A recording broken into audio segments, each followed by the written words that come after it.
Thanks for joining us here for TASGiving 2021, benefiting NAMI, the National Alliance on Mental Illness. And we are right about to get started with a fabulous TAS for Soulblazer that Hulk has authored and will be telling us about. So, Hulk, thanks for being here. Thank you very much for having me. All right, so we're going to see a TAS of Soulblazer, pretty simple linear action RPG from the Super Nintendo. Also, the first one of the so-called Soulblazer trilogy. You see that the game is pretty self-explanatory when we'll see it going, but the TAS, well, you see, it's very interesting for a lot of reasons.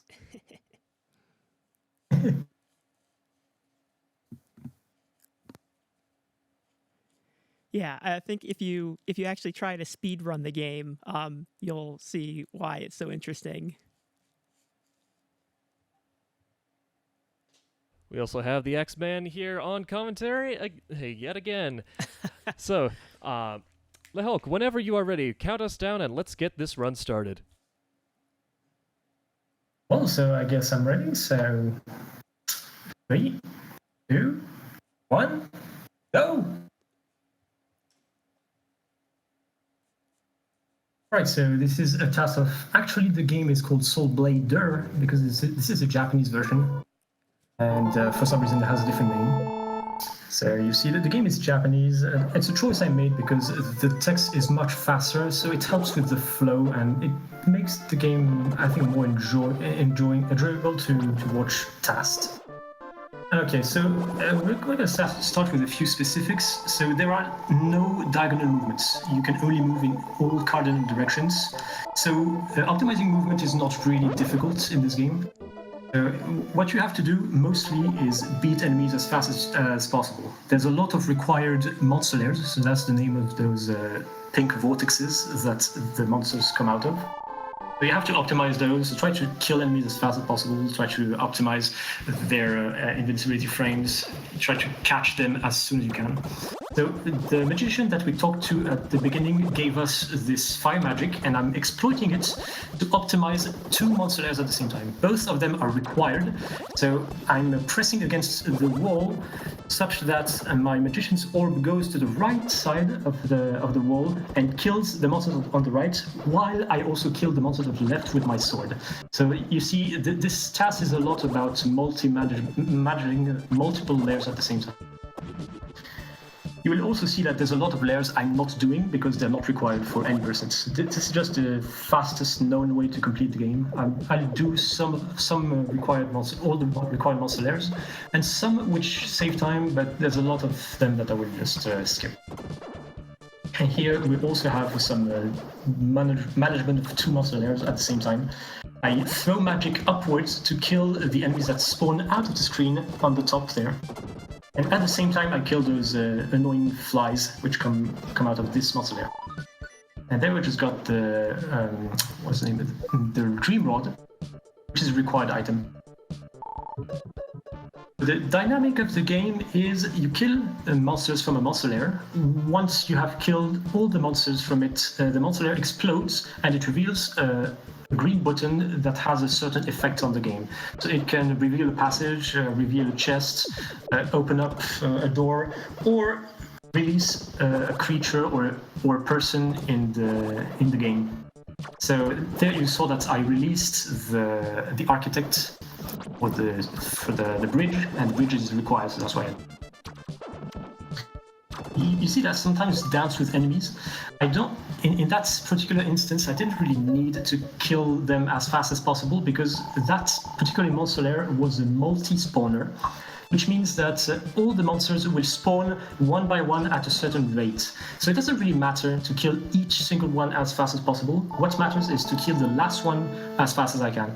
So knowing that, I can just dance around and try to be funny. I try to make this task as entertaining and funny as possible. You'll see that I also sometimes walk in funny ways. Yeah, I really like what you did with showing off, and it's what tassing is all about. You can do a lot of funny walks which don't really save or lose time, so I try to exploit that as much as possible. The idea is when you walk, your direction of walking is locked for 4 frames. So if you have, say, 1 frame of input right, but for the next 3 frames, you will also be moving right, and there's nothing that can counter that except for a wall.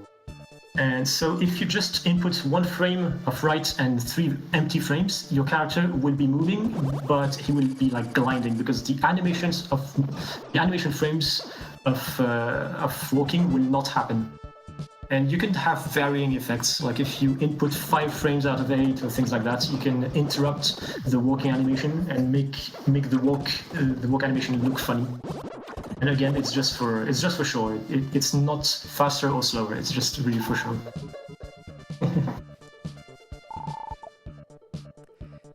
And that was another instance of dealing with multiple monster layers. I only need to clear the one at the bottom. The one at the top is not required, so I just leave them.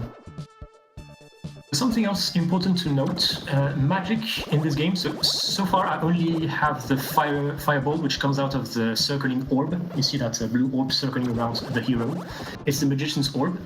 And the direction of motion of that orb, you can't really change it. It's always going to be counterclockwise. You can't really alter that.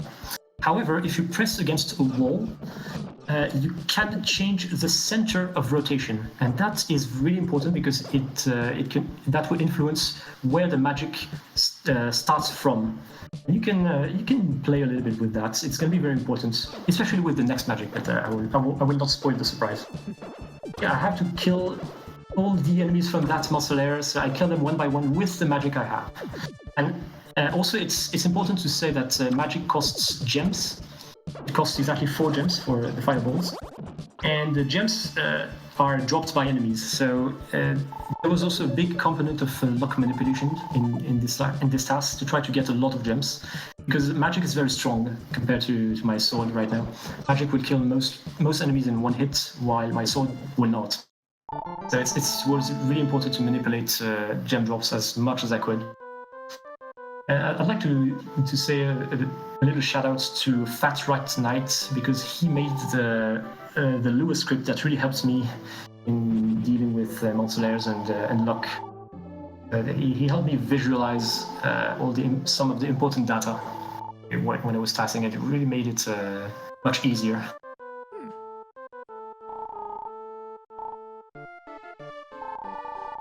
Here, Lisa's supposed to tell me, hey, please, wait for me, I have something else to say, but nope, I don't need to. I don't need to hear her story at all. It's always fun in a speedrun. Who cares about that? Yeah. Who cares about that? I know what I'm doing, lady, I'm sorry, but... So we actually have... So this is a part where... Yeah, I was going to say, this is the donation part, if we have a little backtrack here. Yes, I use death a lot to go back to the city. It's used a lot in the real-time speedrun as well. Of course, it's a very good way of going back. So here I'm just gonna get Leo's brush, which is a required item to enter the next dungeon, and I kill myself. So that's why you see I'm preemptively taking some damage. Usually when I take some damage on purpose, it's because I'm planning for a death war. Using damage is really convenient in this game because there is no knockback. When you take damage, it does not stop your character in any way. You can just go through monsters. Monsters are not really stopped by your damage either. Well, just a little bit. When you strike your sword at an enemy, it will stop their ammunition for a little bit. That can be important. Okay, so something else that's important here. Yeah, sorry, go ahead. No worries. So, folks, if you're seeing some buffering issues, we're working on that. Staying with us, and we are still loving to see your the TAS. So keep going, but just want to know if you're seeing some buffering things on your stream, we know about them. We're working on them. Sorry about that. Yeah, of course, this is me playing right now. Absolutely. Yeah, I was saying that there's something important about this game is the sword versus just poking. In this game, there's a really interesting mechanic. If you press the shoulder button, your character will poke with his sword. Yeah, sorry about that little technical issue. We had to restart the stream to get to deal with an OBS issue.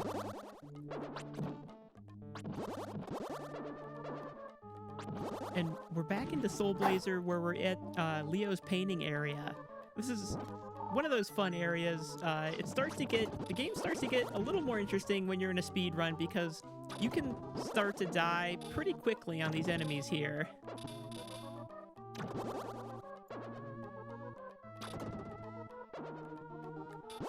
Okay, sorry.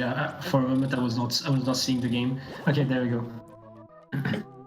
I love how you showed off with the just moving around like wherever you want because you can put that orb in front of the enemies as long as you can fire the fireball, like the enemy's gone. And there's just so much you can do with that.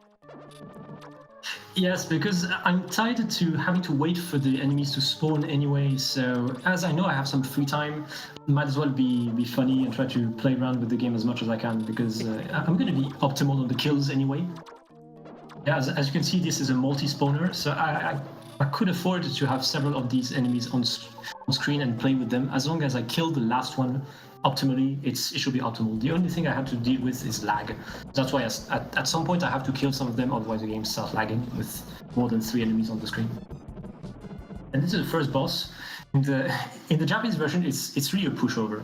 Because contrary to the US version, you don't have a conveyor belt on the center part. You can just stand there and he will melt in front of your sword. Just poke him. And you need to have the medical herb that we got earlier from the chest.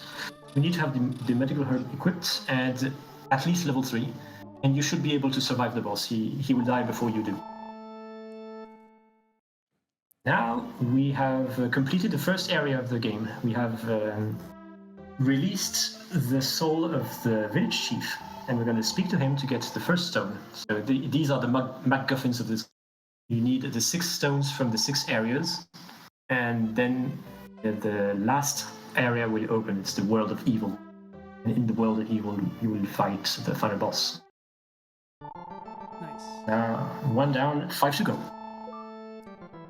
So yeah, and you kind of get some extra messages for the first world just to kind of give you a little bit more of a dump on like, yeah, you got to get all these stones. Yes, the village chief explains to you what the stones are pretty much, and also the master he's actually God. He's called the master in the US version. He tells you, hey, you got one. You have to find the next ones and stuff. Right, so this was kind of a nightmare to TAS because there was a lot of testing and testing again just to get a proper number of gems. What I did was not perfect, I know. But what my goal was is to spawn the 3 bush enemies on the right side, and I killed them. I nicely lined them up and killed them with 2 fireballs there. That's very impressive, yeah. That required a lot. Yes, and still it's not perfect, but it's the best I could get. So one thing to point out, every time we take a death warp, it's you lose all of your gems. So when we took the death warp after the first boss, that dropped all of our gems, and we were starting over from 0 fighting those enemies earlier. So really impressive luck manipulation, especially in these first 2 worlds. It's very heavy. Yeah, your chances of getting the bigger gem drops more than the tiny little gem is only worth 1, and almost always that's what you're going to get from these enemies in the first 2 worlds. So getting these bigger gem drops in order to use the magic is really amazing. Yeah, it's really complicated because RNG works in this game in a way that is not very easy to manipulate. It's going to depend on the frame that you enter a room. But once you have entered the room, there's not too much you can do to manipulate anything because it's just going to be a list of values that's going to roll. Every time an enemy needs to make a decision or a drop is taking place, the RNG is going to be changed. But that's all. So apart from just waiting in the beginning before entering a room, there's not too much you can do. So that's why I needed a script to know where I was going. And there's some waitings before rooms which are visible, barely visible. But most of the time I needed to wait just like 1 or 2 frames to get something sufficiently good, so it's barely visible. Here there's not much to do, so I'm just using my sword to make music. So there's another basic mechanic that's kind of important. The enemies spawning layers, some of the layers spawn 1 at a time, And when we need to deal with one of those layers, you've got to kill all the enemies like as soon as each one of them comes out. But then other layers spawn, they keep coming. And then at that point, we can just wait for them to spawn out because we just need to kill the last one as soon as possible. Yes. Indeed. So there's the one-by-one spawners and the multi-spawners. And those spawners don't look different. You just have to know which is which. There you could see before entering the Fire Shrine, I waited 14 frames, I think. It was to manipulate luck, to manipulate the drops. Here I move in a particular way to spawn everybody from the useful layers. I want to spawn the lizard guys from this layer, the one closest to me, to reveal the staircase. And then I also moved upwards in order to spawn the fire dudes from upwards. I killed them preemptively so that when I get to the next section, they will already be dead, and I can immediately finish with the monster lair. I can already release the path. So there's a lot of out of the screen action going on. Because monsters can exist about one tile or half a tile away from the screen, and sometimes I make out of the screen kills with magic. That can be important when I need to kill enemies and then move out of the way as soon as I can. I try to manipulate things like that. These enemies, I don't need to kill them, so I don't.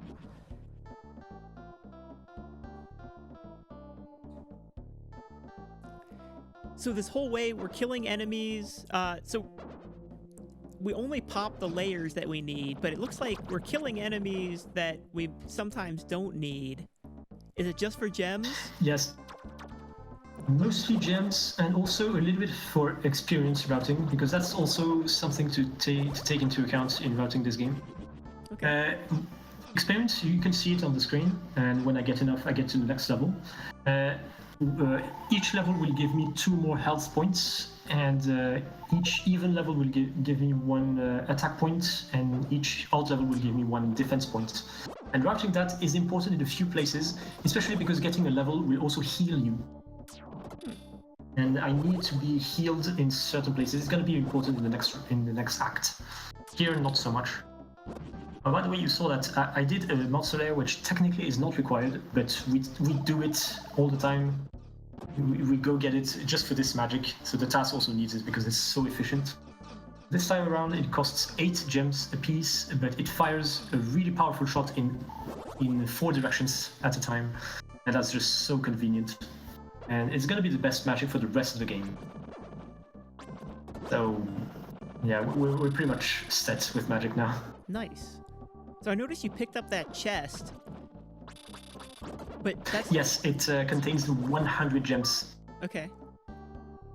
Yeah, because I'm using gems and magic so extensively that I estimated that it's actually worth it to go get that chest. It only wastes a few seconds, but right now I'm using gems and I'm keeping them so that the light shrine will be very fast. Especially with those monsters like these disappearing lizards, ones that spawn, then disappear, move, and then reappear. They cannot be killed when they are invisible. So usually in the RTA speedrun, we have to spawn them, then wait a bit, and then kill them. But if you keep them out of the screen, you can kill them as they are invisible. But it only works with magic. So that's why I need to have a lot of magic available to kill those disappearing lizard men.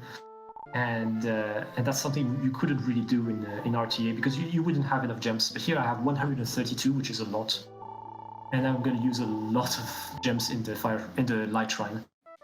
I'm going to make it a lot faster than RTA, just because I'm going to kill most monsters, almost all of them with magic. I like the trick where so the disappearing lizards, normally you can't kill them right when they spawn, but there's that trick where like if you spawn them just on the edge of the screen and then you go off screen and yeah, you can kill them before they move. And in the RTA run, like there's a few places where you can kind of make it happen, but you're making it happen like almost every time. Yes, exactly. Here I do it one by one, It saves very little amount of time per monster, but in a TAS you can do it, so you might as well. In RTA, you would. It's probably not a good idea because you would need so many gems to make it viable, and it's not the kind of luck you can count on in RTA. But here, we're a TAS, so we can do it. Just look at this. I'm dealing with 5 monster layers at the same time. Just look at it.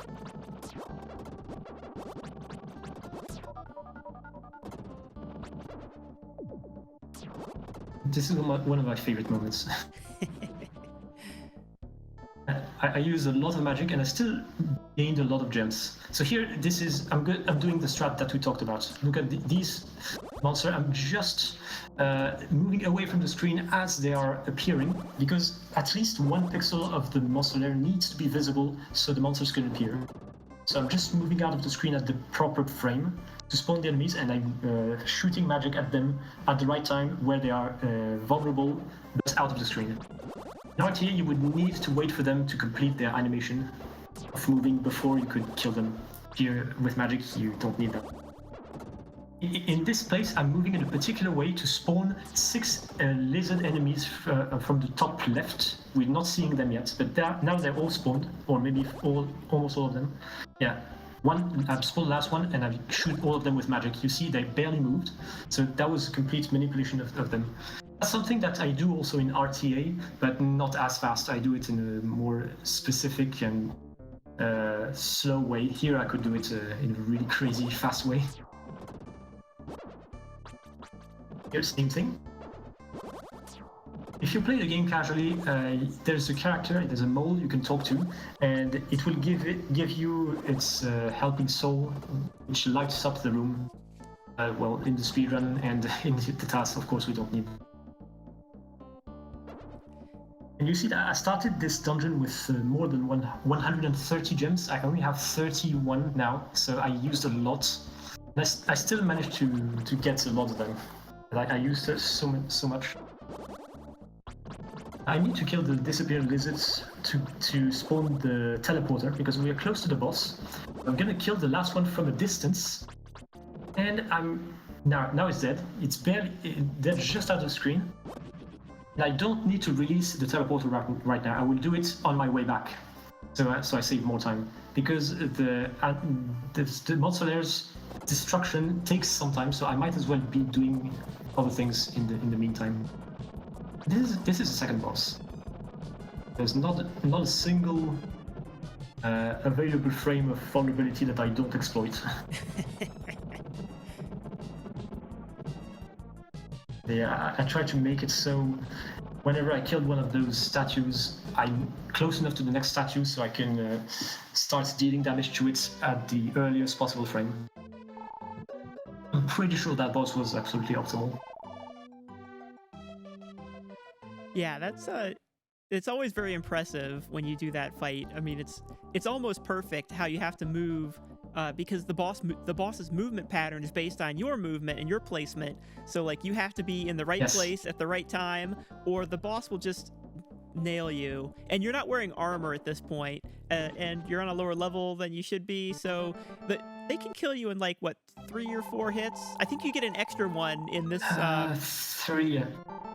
Yeah, I think you died 3 or 4 hits. Yeah, you're right. It's slightly easier in the Japanese version here, but like still, it's not. It's pretty dangerous. Actually, no, it's harder in Japanese. Oh, it's the only instance of a boss which is harder in Japanese. Okay. All the others are easier in Japanese. Yeah, that one is harder. Well, technically it's the same, but in RTA I find it harder because the last statue is harder to manipulate. Anyway, I guess it's a matter of preference or what your strat is. Here I made sure to conserve some gems for this part, because I'm gonna have to kill some rock enemies, which take a lot of damage, and the only fast way to kill them is with magic, so I made sure to conserve some gems. I'm gonna deplete almost all of them, because I'm planning for a death warp.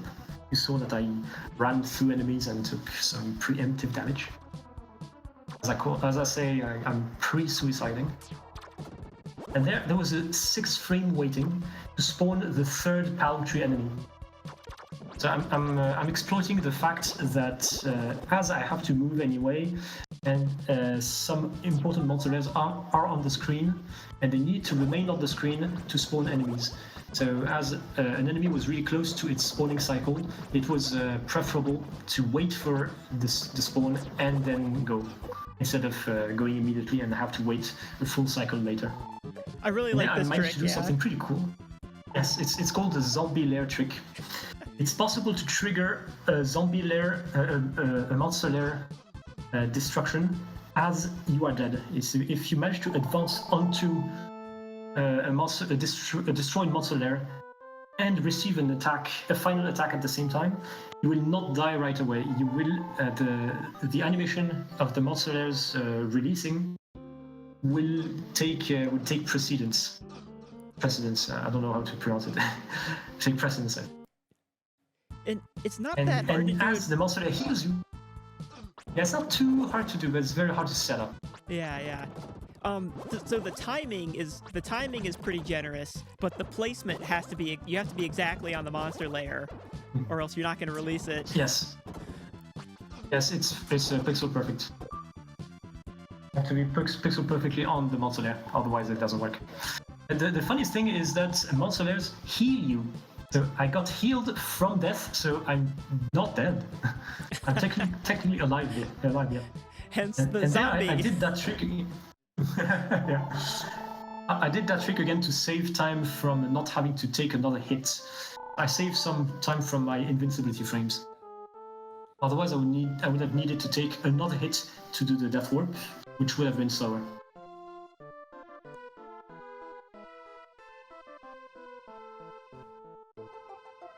Alright, so now we have received the bubble armor from the mermaid, so we are able to move around in the seabed without taking damage constantly. Here I'm dealing with some monster layers which are technically not required, but they open up shortcuts, and we're gonna have to go there several times. So the shortcuts are required. Well, they are useful. They're fast. And also the gems.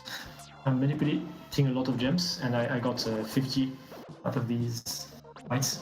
Which is crazy luck, by the way. Yeah. It's pretty crazy luck. It's not something you can expect to get in RTA with so few enemies. It's also crazy to do those layers first. Normally you do them after, when you come in the next time here, because you really need the gems. Yes, it's... yeah. Yes, this is not the standard RTA route, because you would leave those layers for later, as it's better to get gems before Durian. But here I get them now, because I know that, hey, I'm a TAS, I can manipulate the gems I need anyway. I'm good. And that opens up a shortcut that you can do later on, saving time. Yeah, the attention that you have here to doing tricks that are tasks, different from real time is really impressive. Yeah, that's one of the things I love about tassing, as I'm also a speedrunner of the game, is that it gives me a completely different perspective on what I really want to optimize, what I want to aim at. As you see the game frame by frame, you just have access to all those tools that enable you to play perfectly. It really completely opens up your mind on what is possible and what maybe you should try to get. And I actually found RTA viable strats by doing the TAS. So it's a great experience. Nice. And here I did something important. I did not get the extra herb from the chest on the bottom right. That's something you would also do in RTA, but in the TAS you can do it, because I'm actually killing so many enemies that I'm gonna get level 9 in a certain spot just before I need to replenish my health. So I effectively skip the herb. This is something you probably would not be able to do fast in RTA. I get level 8 already. In RTA you would only be 7 here. You would get level 8 later by fighting the monsters that release the shortcuts. We've fought them already. We are already level 8 and change, and we're going to get level 9 at a very specific moment to get health back. You will see when it happens. So here, this is a little shortcut. It saves a second or two. And getting those level ups at just the right time is another one of those really cool tricks that just, you kind of, the big brain play that gets set up in the TAS that's hard to do real time just because sometimes the enemies just don't line up and you can't get those kills so easily. Yeah, there's that. There's also a lot of kills which are just almost impossible in real time to do without losing time. And in the TAS I could, just because of luck manipulation and using magic very well, like super precisely to the pixel and to the frame.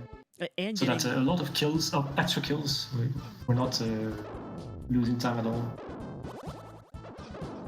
Here I'm waiting for the second bird to spawn. So here it's spawned and it's following me. I'm killing it, and as it's dead, you can hear the sound of the monster lair exploding to the right side. So I think we've been talking about this, but controlling your position so that you can see, so that like the monster layer is on screen and to spawn is really important. So yes, you can see that Hulk is moving around in a very specific ways and standing in specific places just to see the certain monster layers. Sometimes 2 monster layers at once, depending on the layout, to make sure these monster layers keep spawning the enemies. Keeping some monster layers on the screen at certain key frames is really important. What matters is that when I need a monster to spawn, I need at least 1 pixel of the monster layer to be visible on the screen. But when an enemy is dead, I need to wait, I think, 90-ish frames for the next one. And those frames can be spent anywhere. You don't need the monster layer to be on the screen. So when I'm passing the time between 2 spawns. And when I know that a monster is about to spawn, I must make sure that I'm getting the monster layer on the screen, at least 1 pixel. And there I just look at my health. I'm almost dead, and I just picked up a very important sword for the TAS, but not for the RTA speedrun. It's the critical sword. So that sword will deal a critical damage every 16 frames, which is very easy to manipulate in a TAS, but not in RTA. And a critical hit will kill anything in 1 hit. But not bosses or not metal and spirit enemies, unfortunately. I'm gonna exploit the hell out of it. And you see that I just got level 9 at a really important moment because I took so much damage from the lava that it was not possible to withstand damage from the lava before the critical sword and the damage from the lava here without having some sort of healing source between the two. So normally I would have taken the herb, but here I managed to use level 9 instead. So I lined up getting level 9 at a correct moment, just for that to happen. Oh, just on a side note, you are not actually supposed, when you play the game casually, you're not actually supposed to walk on lava tiles, because there's an item you can get, it's the Mermaid Tears, that you drop in the center of the volcano, and it will cool down all the lava tiles. But in speedrun, RTA or TAS, we don't do that. It's not really required. So I play the rando, which you also programmed, and yes. Whenever I get the critical sword, I always think it's the TAS sword. What can I do with this? It would be so cool if we could really keep track of the 16 frame. There, you see, I'm killing enemies, boom, boom. I'm killing them in 1 hit. So that's the critical sword. Sometimes I'm getting a quote-unquote lucky crits. I didn't really plan for it, but it just lines up so that I can kill the monsters right on the 16th frame. It just works perfectly. And there I made sure to manipulate at least 1 medium gem from those 4 crabs, so that I have just 8 gems to kill the 5th one with magic. That saves some time.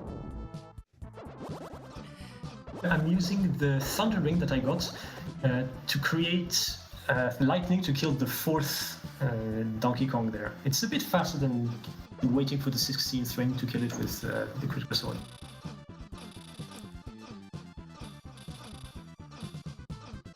this looks like the RTA manipulation. You need to lure these metal monkeys to the right side so we can kill them with lightning. This is actually something you need to do from the game. Those are metal enemies, and so far we don't have any means to kill them. And in the meantime, of course, I took damage such that I would die in the least possible amount of time after releasing them, after killing them. And just like that, we are ready to go on the ghost ship, which is the last part of Act 3. I think Act 3 feels like it's one of the longest ones. I'm not sure if you know the measurement there. I think it's just slightly longer, but surprisingly, all the acts are about the same time. Yeah, there's like only a variance of 2 minutes maybe between the longest and the shortest. Okay. It's actually pretty well balanced. Yeah. And here we go. I'm gonna get another technically not required item, but so good that you need it, even in a TAS. It's the power bracelet. It basically doubles the attack power of the sword, and that counts even for poking. Well, because we can't crit the bosses, right? Yeah, we cannot crit them, and our level is so low that we are only going to deal minimal damage to bosses anyway, and they are immune to magic. So even with this level, doesn't matter if we poke or not, we're going to only be able to deal damage 1 by 1 to bosses. So now it's going to be 2 by 2, so it's going to be much faster. Yeah. So that Even minimal damage just with gets this doubled. boss, yeah, so it's going to be 2 by 2. I think even just with this boss, the cost of getting the power bracelet has already paid for itself. Already getting it back just because of how quickly we kill the boss. Yeah, because this boss And has cycles. Yes, and you cannot hit it when it's floating on the top of the screen. So you would probably have like 3 or 4 cycles. Yeah, exactly. It really wouldn't be good. Yeah, just one thing about that boss, I just needed to make sure that I killed it on the left side so I could step out of the boss arena as fast as possible, because the boss's explosion creates lag. That's another just a nice little trick, yeah. Yeah, it saves about 10 frames of lag doing it like that.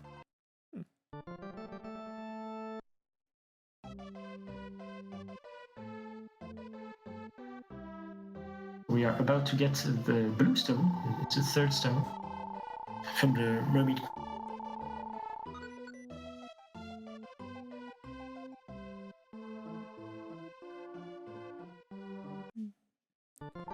And we are en route to the 4th act, the Mountain of Souls. Nice. The music in this game is so pleasant. Like, it's everywhere. It's one of the reasons why this game's so popular. Yeah, I really like it too. It's simple, but it's very upbeat. It fits the tone of the game very well. Again, I tried to spawn the first one of these bats as soon as I could, so that's why I moved up a little bit before the stairs, just to take advantage of the spawning cycles of enemies. You can see again the critical sword in action. Those enemies were not required, those rats. I killed them for gems. Because in the next room, it's so important to have gems. Yeah, we kind of got... There's going to be a lot of out-of-the-screen killings. It's sort of like the light shrine in that we have a lot of spots here where we need a lot of those gems. Yeah, exactly. I just got... there I did a little bit of menuing. I just got the magic armor, which halves my magic consumption. So it's super important. I really considered skipping it, and then I did some estimations and calculations, and I went, oh nope, I'm not going to skip it. Even for a TAS, it's just too valuable. And the thing is, you are too limited in how you can control luck. You can control it a great deal, but still, it's really not enough to make it worth it to skip it. You really need it because it's going to make things so much easier. You can abuse magic so much. If you do it well, it's fantastic. Yeah, the bonus is half gems for all your magic. It's really great. And during that menuing, I also did another thing. So I equipped the magic armor, and I placed my cursor in the inventory menu on a certain spot, which was empty.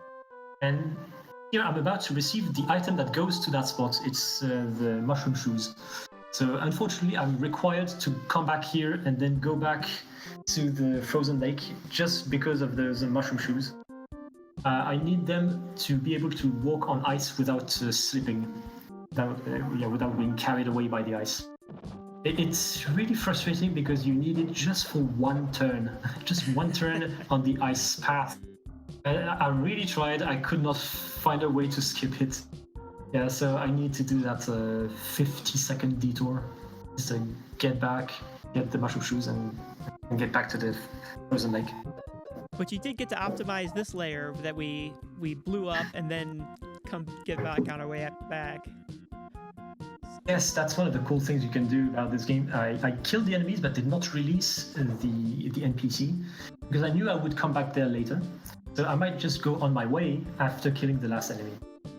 I noticed you did. I just need to make sure that you need to wait a little bit for the monster layer to explode, because if you don't do that waiting, you will have to kill the monsters again. Yeah. So you have to make sure that you wait exactly the amount of time you need. Oh, yeah, there's another really insane thing. The spawning rate of those green blobs is so slow that I figured out it's actually slightly faster to do it like this, to go back and forth between the two layers, to kill the wizrobes and then the green blobs. It only saves like 25 frames, but it's actually worth it. It's pretty insane. I think it's the slowest rate of all the monster layers in the game. It's I think 5 whole seconds between two spawns. Wow.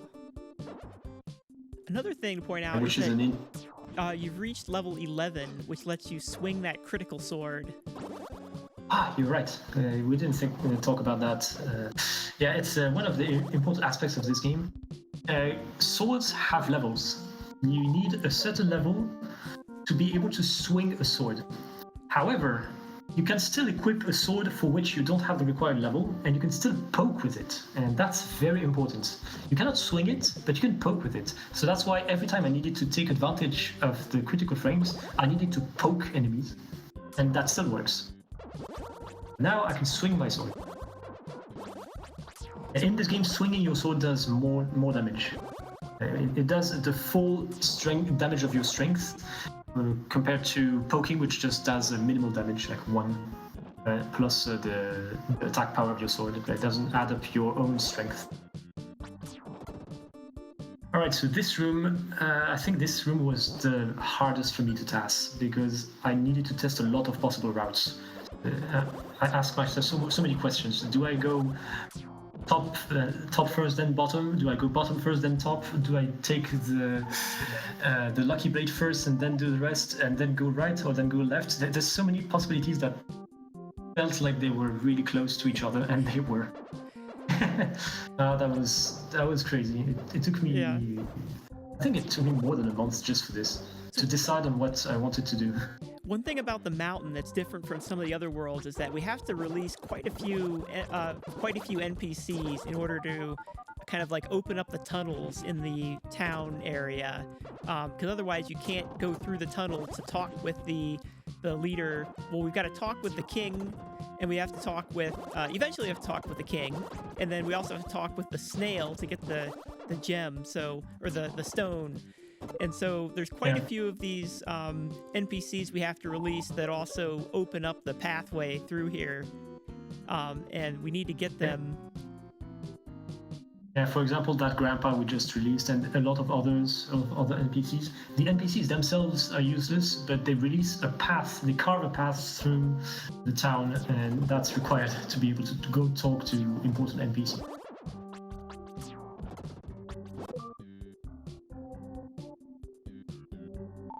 This one as well, because the snail I need to talk to is going to be in that prison.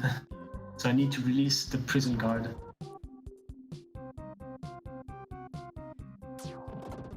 Yeah, it took me a long time to decide on this global route for this room that was fast enough, was pretty entertaining to watch, and also conserved enough gems for the rest. Yeah. Yeah, it was pretty impressive. It's always a concern. One of the other considerations for routing these things is that every time you release a layer, it resets the other layers that haven't been cleared. And so if you... Yes. Yeah.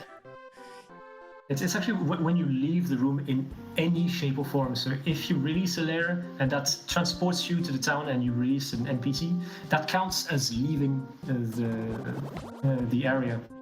And all the other layers that you were dealing with, they're going to be reset to the previous state. Let's say you kill some enemies from a layer, but not all of them, then you get away or release some other monster layer or leave the area. When you come back, that layer, you will have to come back to fight all the enemies again.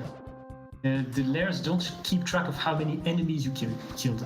It only keeps track of the state of the layer. So is it active, so with some enemies in it? Or is it closed, with all enemies killed? Or is it sealed, so with all enemies killed and sealed? You have walked on it and you have done the effect. So it only keeps track of which one of these three states it is in. Yeah, it doesn't memorize the number of enemies killed. That's why I had to do things in a certain order and a certain way, to make sure that I don't have to re-kill enemies that I have already killed. It comes up a lot in like either the randomizer or like 100% run where you're destroying lots of layers all the time. Yes, here this is a good example of dealing with certain monster layers at the same time. Look at that, I'm going back and forth because I'm spawning left side, spawning right side, killing left side, killing right side, and spawning left side, spawning right side, killing left side, killing right side. I'm trying to exploit as much as possible all the idle frames because there's a certain amount of time to wait between a kill and the next spawn, and a certain time to wait between a spawn and the enemy being able to be killed. Because when an enemy is spawned, it has, I don't remember, something like 50-ish frames of invulnerability before you can kill it. So I'm trying to make it so I'm exploiting all of those frames where I cannot kill an enemy. I'm trying to move in order to move around or killing something else. Yeah, this management... I'm trying to mutualize the weightings. It's all about that.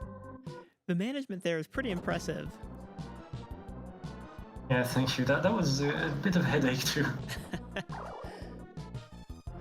And here we have one of the most famously changed bosses. Yeah, shoutouts to Medusa. If you have played this game in the US or European versions, this boss was not female, it was a male boss called Poseidon. But in the Japanese version, it was originally a female boss called Medusa, with and she was pretty busty, as you could have seen. So yeah, no doubt why it was censored and why it was changed to something else.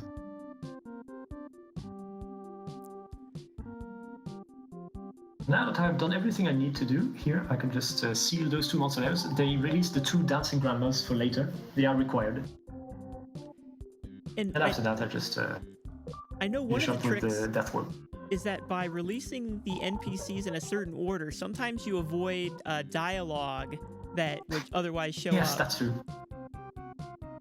Yes, that was a very old route back when there was still Everhate and Reef playing this game. They would release the two grandmas before the king. If you do that, then when you release the king, the grandmas are gonna say a certain line of dialogue. They will say, "Hey, king, are you all right?" And they would go towards him, and you have to wait through that. If you release the king before the grandmas, then you can skip all that dialogue, and it saves a little bit of time. It also helps with the general routing of that room. So you can do things in a lot of possible orders, so it was difficult to figure out what was the best option. The difference I'm still not perfectly sure that this is the best option, but it was good enough, I think. The difference is less in Japanese, which may make a difference in some places because that dialogue is so much faster and so much shorter. Exactly. There, you could see, maybe you could perceive it. I waited a little bit before going down that stairs. Okay. I waited, I think, a quarter of a second, also for manipulating gems. Yeah, right now, I have the critical sword. I'm getting gems just from these enemies, and I'm gonna have to use them for later. Yeah, I was just making sure that the very first enemies would give me gems so I could kill the other two with magic. Which is a bit faster than waiting for the 16th frame. Because even if 16 frames is really short, in a task it can feel like an eternity. And it's better to use magic. It's all about the frames. Yeah, it's amazing how much it changes your perception of the game when you are using tasking tools. So another thing to point out is that we didn't have the magic armor equipped. That reduces our gem consumption, and so... Yeah, that's true. Yeah. It's another reason why I needed a good gem drop. The armor got unequipped in order to make that last death warp happen faster, and in order to re-equip it, it would have been an extra menu, but you have to go to the menu anyway to equip that Zantetsu sword, and so then, that's when you actually re-equip the magic armor as well. Yes, in order to do fewer menus, it's important. It saves time because menus take like half a second when done optimally, but still, it's half a second. There's no time to lose. Now this part is really fantastic in the TAS. This is, there's like several tricks in here that are just amazingly not possible in real time, or at least... Actually, you would not go through these enemies. Absolutely not. No. Yeah, I know exactly what I'm doing because I want to just barely be alive after killing these guys, so I can release this passage, and then there I just switched to the herb I got in Act 4. Taking the refill. Yeah, the herb, when you equip it and you die and it's equipped, it replenishes all your health. I just made sure that I had the proper amount of health to just barely survive everything that is ahead. It looks like I need to take damage on that lava, and I do actually, but much earlier in the game there was the ice armor that I did not take, which would completely make you immune from lava damage. Yeah, we're speedrunners, we don't need that. Here.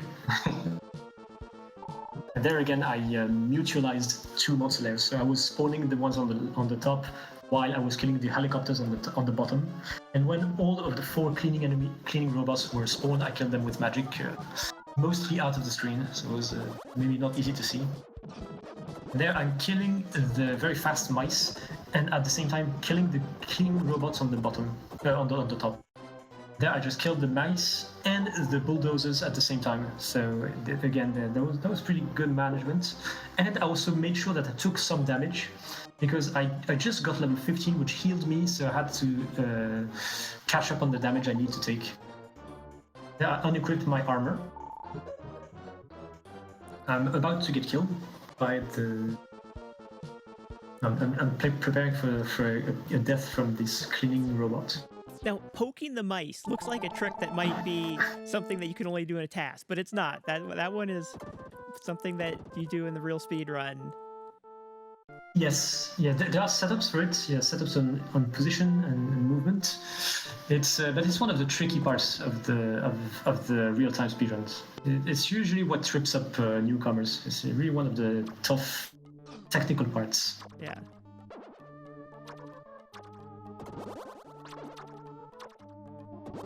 This is a part which is very laggy. So if there's too many enemies on the screen and I kill them, they might not drop gems. You can see that there I killed 4 enemies with magic and I got only 2 drops. But that has to be taken into account. This area for some reason is laggier. I have to be really careful in my kills. And there I moved right, and then moved back to the left, just to spawn the first night enemy slightly faster. It only saves 2 frames, but it's 2 frames. Yeah.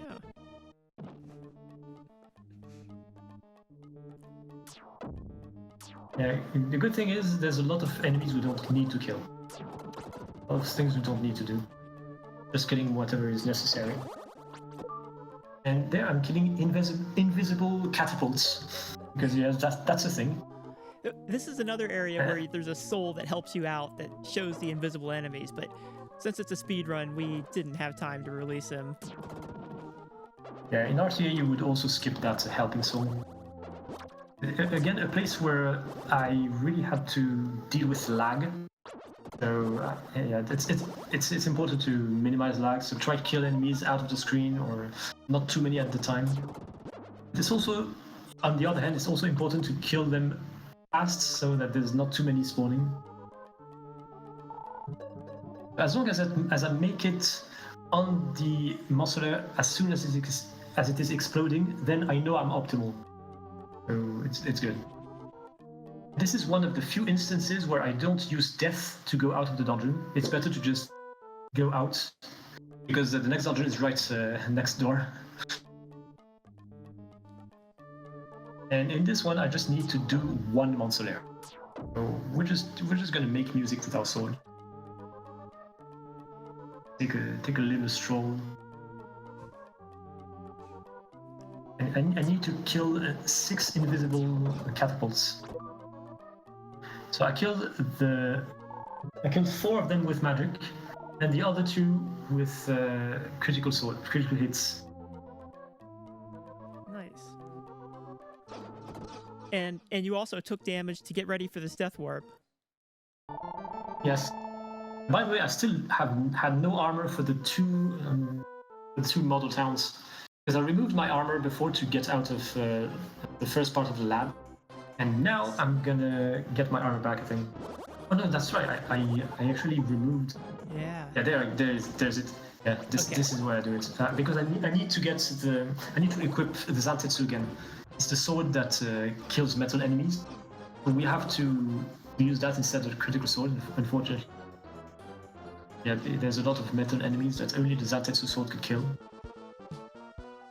So as I have to do that anyway, in the same menu, I re-equip my armor. So we did pick up another sword. So there was the Lucky Blade. We have the Lucky Blade as well, but we haven't actually used it. Yes.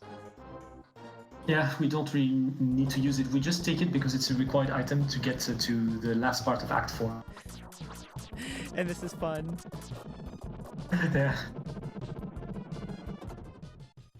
Yeah, it's hey, look, you're not hitting me, you're not hitting me. Hey, look. I'm making fun of this boss.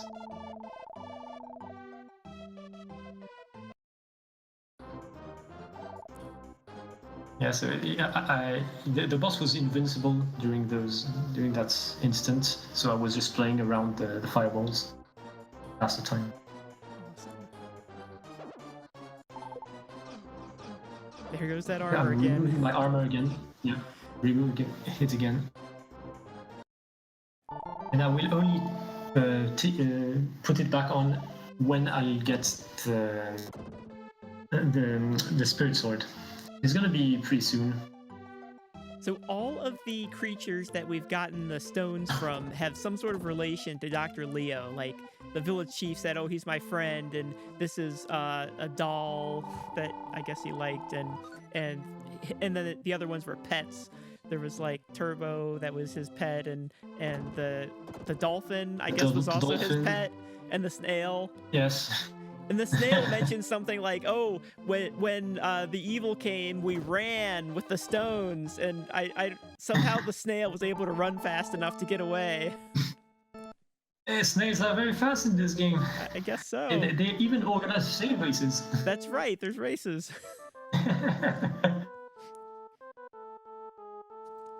Again, I'm moving a silly way. Right, so I still have no armor, so I cannot take too much damage, but soon I'm going to get the spirit sword from a chest, and I will equip it, and at the same time re-equip my armor. Just need to... Oh yeah, this is something you wouldn't do it like that in RTA, but I'm spawning the first 2 ghosts There was a lot of trial and error here in order to determine what was the best thing to do. Apparently, spawning the first two was the best way to go. Because I have to kill them with poking, and it's very annoying. This is one of the most frustrating parts of the RTA speedrun. And in the TAS, it was also pretty not very fun. It was also a lot of testing and trial and error. There is a technique. I don't think I'm going to use it right here, but later. It's called the sword switch glitch. As I explained earlier, you normally cannot swing a sword for which you don't have the requirements. Here I have currently the spirit sword, which has a level 19 requirement, and I'm only level 17, so I cannot swing it. However, if I equip a different sword for which I do have the level, swing it, and during the swing, go to the menu and change to the spirit sword, and I will effectively swing the spirit sword. It does work, but it requires one access to the menu, so it's not that fast for a TAS. It's going to only be exploited for the last few ghosts, just for simplicity reasons, because it turned out to be the best way to deal with them. And I needed to do some menuings anyway. And there again, I dealt with two mausoleums at the same time. That's pretty impressive.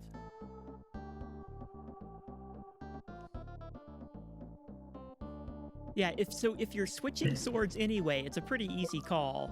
But otherwise, the extra menuing is sort of like, maybe if you're real fast at it. Yeah, sometimes I just need to kill a ghost before it was about to disappear, and would need to wait a long time. Yeah, in some instances I didn't really have a choice. I think here it goes fine. I go here and kill something just for the extra experience, and because I did something that you also do in real time. That was a sword switch glitch. And there I equipped an item I just picked up a bit earlier, which is the magic bottle, no, strange bottle. That's how it's called, strange bottle. So when you have this item equipped and you die, you keep your gems. That's why I accumulated a lot of gems. I had 93, which is actually really lucky, really good. And that will make things a lot faster in the next dungeon. It's going to be the left tower. It's going to be very packed with enemies. It's notorious for lagging a lot, especially if you play the randomizer. It's a very well-known laggy place with a lot of enemies. So it's going to be laggy, but yeah, I try to mitigate that, but at the same time you still need to kill a lot of enemies to remove lag. Yeah, it's a delicate compromise between using a lot of magic that causes lag to dispatch enemies which also cause lag, so in the end you save time, but not as much as you thought you would. But this is one of those areas that's just so much fun to learn the speed strats. You can really struggle with it casually, but then you learn the speed strats and it's like, oh. Yeah, there I killed the enemies on the left, which are not required at all. But I killed them for the experience and for the lag management. Just removing them is better. You can see I use a lot of magic, but it's so important. And then boom! That was just a critical hit. Nice. And the critical hit is by frame, right? So if you hit two enemies at the same time, you'll crit both of them. Exactly. Yeah, just every 16th frame you deal a crit, and if you hit two enemies on this crit, both of them get the crit. And now I am level 19, so I can swing the spirit sword. It's not really gonna matter anyway now, because there's no more ghosts I need to kill. Well, yes, I'm gonna have to go back to the light shrine later. Get one of the final items.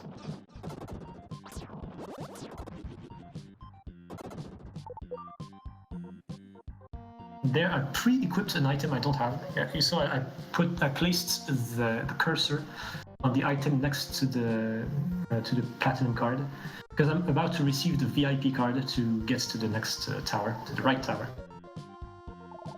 I will receive it from the queen.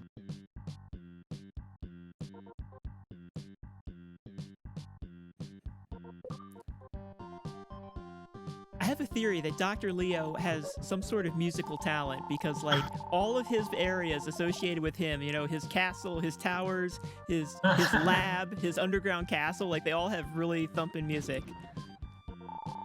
Yeah, he was a musician, maybe. Well, there is a musician in this area. That's right, yeah. Could be linked.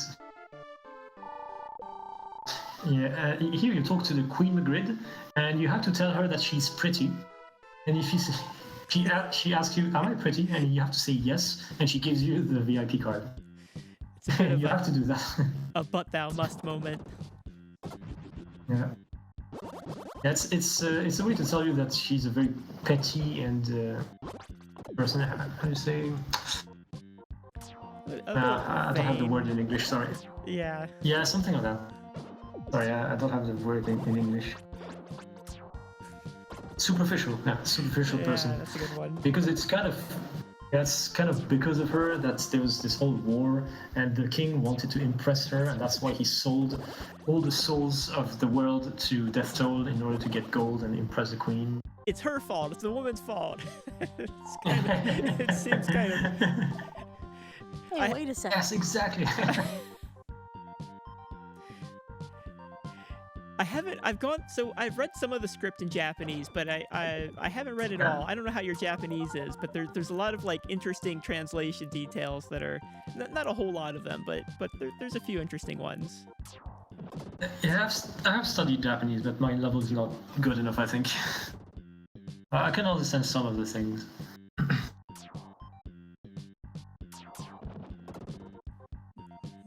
Yeah, this is another place where I'm killing that enemy on the right. You see, just barely on the top right, it was killed by one of my shots. It was hard to see. You could just see for one moment. But I left it alive on purpose. I could kill it later. And yeah, this is the cutscene. This is the longest cutscene of the run. So here, maybe we can run some donations or whatever. Yes. Sure, but there's a, so thanks for all the donations that may be coming in. PayPal's a little bit slow to let us know, but that's okay. Nami is still getting your donations. But I will take a second to shout out your thanks for supporting the National Alliance on Mental Illness, which has partnered with TASGiving to help bring us this event, and that your donations are all supporting. And also an idea suggested by one of our viewers that lots of employers do matching. So if your employer does matching and you want to double or even triple what you give, it's a great thing to look into and be able to help out the important work of NAMI even further.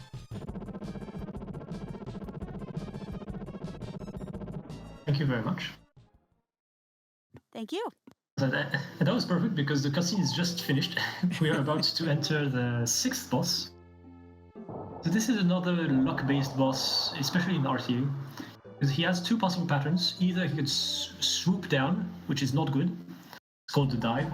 Or he can remain on the top part and do its fire pattern. And that's what you want, because you can repeatedly hit him. There, luckily, I just needed to wait one frame before triggering the boss to get that pattern, so it was pretty good. When you're speed running it, you're always like counting how many dives, and you're sort of praying for a good one. I feel like everyone's everyone's PB always has 0 dives. I'm not sure mine does. It might. Yeah, it might. I'm not sure. If we haven't mentioned this before, Lehulk's PB is also the world record, so...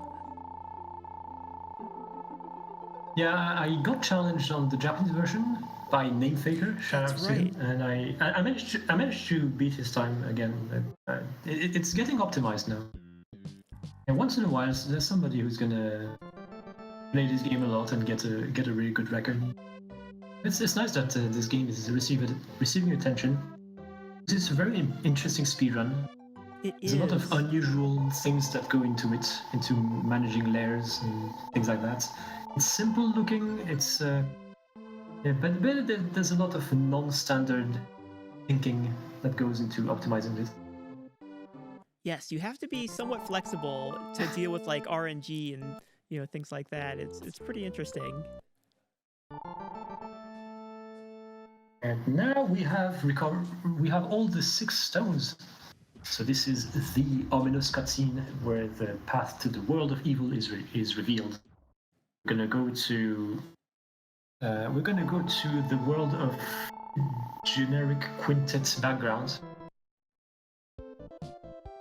See this nice wavy space background. Yeah, very typical from quintet games. They reuse a lot of their assets in like the best way possible. Yes, if you're familiar with other ones of their games like ActRaiser or Illusion Gaia, Enigma, Robotrek, you might recognize some assets, visual and audio things. Here I'm putting myself in great danger. That's because I want to spawn the flies on the top of the screen. They're coming from the top and killing them, and at the same time dealing with the one on the bottom. So I was really close to dying, but don't worry, it's a TAS and I know what I'm doing. And there was one useless shot. It's to manipulate the timing of the magician's orb. So it's a way to delay it, so that when I get close to the enemies I have to kill, I will be able to place it in a proper position. Yeah, as we are close to the end of the game, I'm receiving so many gems now. From all the kills will give me a medium or a large gem, so I don't need to worry too much about gem counts now.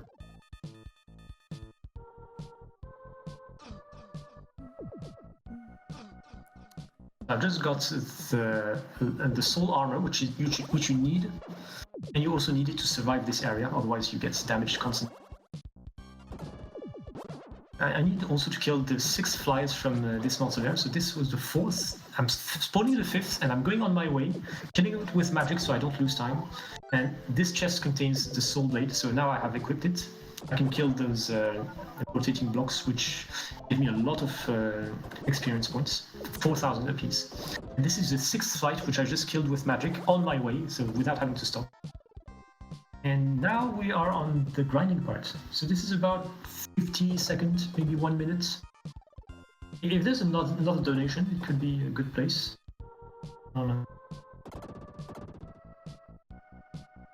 Because we're going to grind to a certain amount of points.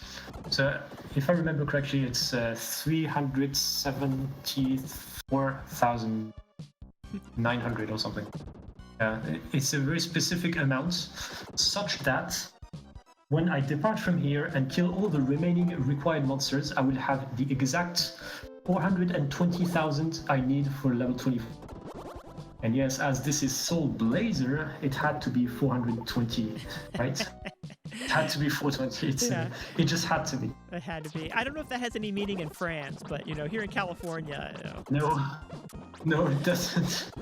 It's actually like thanks to this that I learned about that joke. I didn't know of it before.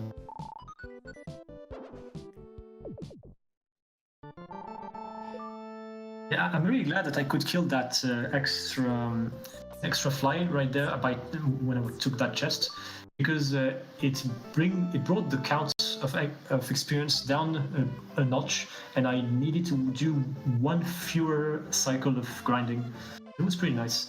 So it kept the number of required cycles to a pretty nice, well-rounded number. And I would just get the correct amount of experience. Yeah, the reason why you need to get level 24 is because it's the level requirement of the Soul Blade. And you need to be able to swing it to send firebirds to the final boss. Unfortunately, the Soul Switch glitch does not work for that. You can swing the Soul Blade, but you cannot send a firebird with it with the glitch. So unfortunately, as far as I know, we really need to get level 24 to beat this game, even for it. So of course, the other interesting translation here is that in English it's called the Phoenix, but in Japanese it's called Godbird. Oh, is it? All right. It is, yeah. I didn't remember. But it's spelled out with katakana, Godbird. Ah, interesting. Yeah, pretty much all the item names are katakana. It's meant to be English words. So that's really cool. All of the stones are also spelled out in katakana, you know, the brown stone instead of, you know, something like... Yeah. Yes. With the Japanese words or whatever. Yeah, it's funny. So this is the backtracking place of the speedrun, because now what we have to do is recover the 3 red hot items. Yeah, they're really called like that. 3 red hot items which are required to spawn the Phoenix, and also spawn the final boss's place. So I need to go to World 2 here, kill those sun enemies. They are spirit enemies. I couldn't kill them before because they are of spirit form, so you need the spirit sword or the soul blade to kill them. The soul blade kills like everything. Yeah.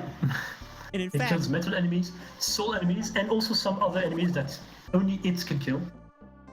I mean, so it includes those walls, but then there's also things like the spike traps that seems like, you know, they're just background, but they're actually enemies, and you can kill them if you have the soul blade. Yeah, it's amazing. The spike traps in the water shrine, the spike traps in the Magritte castle, and also the snowballs in Mountain of Souls. That's right, They're also enemies, and you can kill them with the soul blade. And they're worth, I think, 3,000 experience points. Unfortunately, it's not really worth it. It's better to just grind the rotating bricks in World Feeble. So this is the bird who gives us the red hot mirror. And we also got the red hot stick from the metal gorillas in Act 3. And the last one, we got it from World Feeble itself. So we have all 3 red hot items. So we're just gonna have to talk to the Mounted King. And we're about to see dancing grandmas. Get hyped. So the Japanese word for red hot that they use, a really fun Japanese word, shakunetsu, which means sort of like burning. If you see a lot of like things like in English get translated to burning, but it can mean like burning like with fire, but it can also mean sort of figuratively burning with passion, you know? So it has this feel of just like burning figuratively with passion for killing Death Toll, I guess. Oh, that's awesome. Yeah. I never realized that. You can see my experience points. It's 420,019. I did a pretty good job, I think. I couldn't nail it exactly, but it's not bad. So especially when you got into like the last act in the castle area, you could definitely tell that you were really concentrating on killing a lot of enemies to get that experience total up. Yeah, exactly. I really wanted to cut down as much as possible the grinding. Because the grinding takes time. I really wanted to narrow it down to the least possible amount of required cycles of killing monsters. But I handled it pretty well. It really worked well. And this is the final boss. And this was the final boss. No, it's not actually that. This was only the first phase. Here, now is the actual phase. So this is where you need to be able to swing the soul blade. So it's 12 cycles of killing 4 blue flames, and then he opens up, and while he opens up, I can hit him at a maximum of 9 times. Oh, and tech for time is on when Death Toll begins to blow up. Yeah. Even though technically there's still inputs after that, because we have to skip dialogue in the cutscene. But yeah, usually we stop the time when the final boss dies. That's right, yeah. When we made this, I think this task submitted, I was the one that complained and said, hey, we want to be able to get through the ending. And so, you know, it's my fault that the task has to be extended so long. But actually, it's the RTA timing just ends right on killing the boss, of course. Yeah.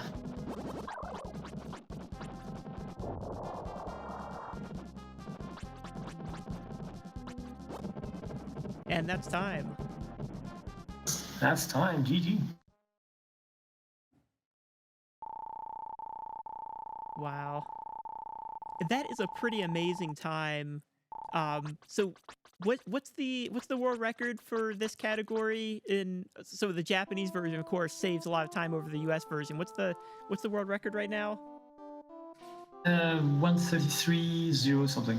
Okay. It's my PB. I don't even remember Wow. what time it is exactly. This task beats it by a bit less than 10 minutes. Okay. Tech would like to note that the time on screen is slightly inaccurate due to a bug in our timer. I believe the published time is about 1 hour 17, 1 hour 18, if I remember correctly. I think that's what it said, yeah. Yes, current time on screen is shown as 1:09. The task is not quite that fast, though. I hope it can be someday. Thank you. Maybe someday. Well, anyways, thanks a lot for featuring this task. Yeah, and thank you for joining us, Hulk. It was a pleasure. It took about a year to make, so I hope you guys enjoyed it. It was quite a ride to make, to think about, to route, to test. It was a piece of work, but I'm pretty happy and proud about how it turned out. So there is a Discord for quintet speedrunning, and there's also a Discord for the Soul Blazer randomizer, which is also a lot of fun. Oh yeah, do play it if you want.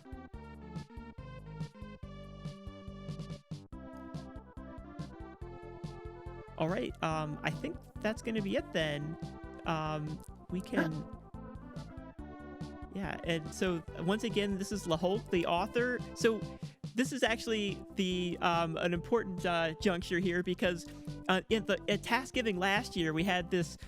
We were able to get the world record speedrunner and the TAS author for the TAS at several different TASes. And I think it just happened, since I was actually there, I was the TAS author and we got the world record speedrunner. But in this case, we have the TAS author and the world record speedrunner here, but it's not me, it's Hulk for both of them. Thank you. So yes, thank you again.